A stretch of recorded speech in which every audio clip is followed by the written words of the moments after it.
Nada. ¿Por qué? Me dijeron que me iban a pagar Me dijeron que me iban a pagar. Me dijeron que me iban a pagar 100 euros por presentación. A última hora nos han mochado 50 euros nos han pagado. Encima todavía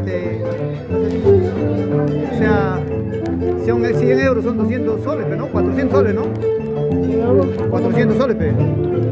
Pucha, que eran como regularcitos, más o menos. Sí, nos han pagado 50 euros.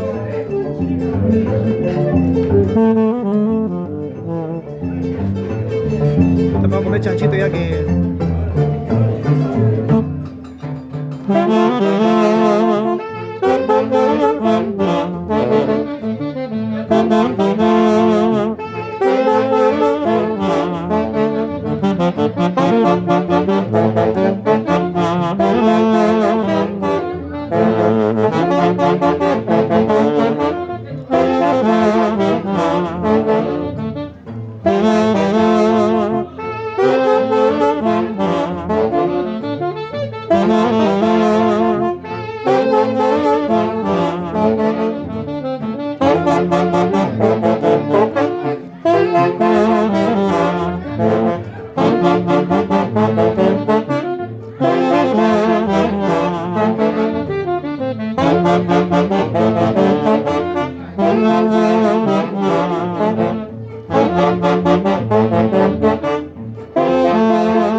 Me hizo recordar a mi finadita.